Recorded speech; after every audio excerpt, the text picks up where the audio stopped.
रोज रोज हम फोन लगावत हनी ठंडा पाला में बोलावत हनी ऊ बावन बहरे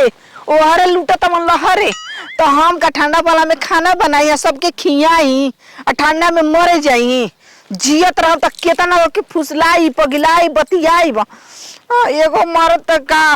कितना मर्द लोग से बोलबा का मोरे मर्द कहीं के खदिया केने मारता हो ए लौकत नहीं के का हो का भइल आ एकदम आंधी तूफान लेकर चलत रहा आ कैसे यहाँ कबारी में धरता हो हमर जने लोग गिर गईनी ऐसे पकड़ ले हनी माने तू गिरबू तो दूसरा का पकड़बू हां तक केकरा के पकड़ी तू ही रलवा पकड़े में धारा जी दूसरा और तो का दूसरा धारा जी हो का दूसरा मर्द कहीं का बताओ हने के मल जानता है ने उनको दहलू अच्छा ई बताओ आ बड़ा रोवा तड़ू का बात है रो तनी कि हमारा दिल टूटता या फूटता या टूटता माने काहे दिल सरवा टूटता बतार बाटे बाहर हां हमर मोय कठुआ जाता करत करत कहा करत घर के काम काज हाथ गोर कठुआ जाता खाली हाथे गो कठुआ तक और ही कुछ हो ये कैसे कहता रहो अंगूरी तो हाथ में ना बा उ तो अच्छा, बनाए लागता अपन पनाए लागता अच्छा ई बताओ भातार बाटे बाहरा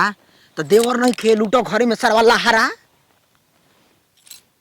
बिना देवर के हनी अच्छा आ सुना ना का हमरा के तनी बता ना दो का बता दे रास्ता भुला गेल बनी रास्ता कोई फोकटिया में थोड़े ना बतावेला का फोकटिया में रास्ता बतावल आदमी ए बा हम धर ए हे सुनो का हेने सुनो ई बताओ त के का चाहता कि बतइबो मांगब तुम दे देबू हां तू जल्दी मांगो हां हम दी ही 10 बेर सोच समझ ल 10 बार का सोचे समझे के बाटे हो आ कौन कहीं के हाथी के गारों में भल्ला मारे के बा माने उहे हम मांगतनी भल्ला हम कहत न बनी हो कहत रह के सोच समझ ल हां तो सोच समझ ल कि मांगे के दूसर मांगा गेल तीसर तो देबे के ना पड़ी ई तीसर का होला हो आ बोला एगो चुम्मा देबू चुम्मा से तार काम चल जाई आदमी कहला कि सर सिवान में अगर चुम्मा मिल गइल तो बेटा समझ के दिन भर का जतरा बन गई हां तो चुम्मा दे देब ना तो तार खाड़ हो जाई का खड़ हो जाई नहीं रोइया भर भरा के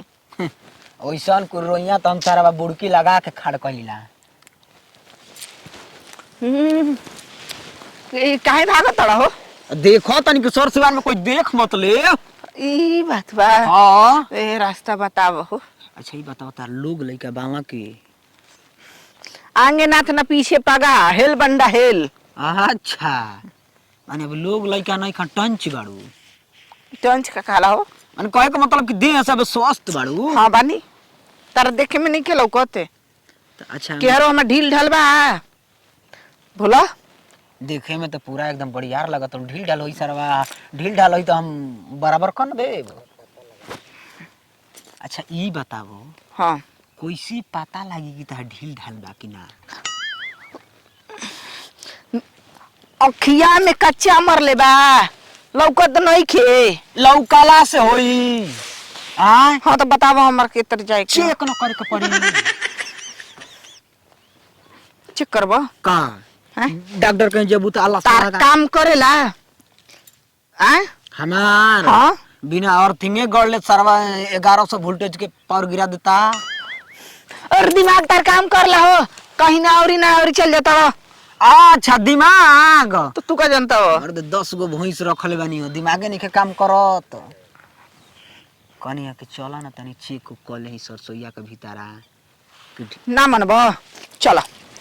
चला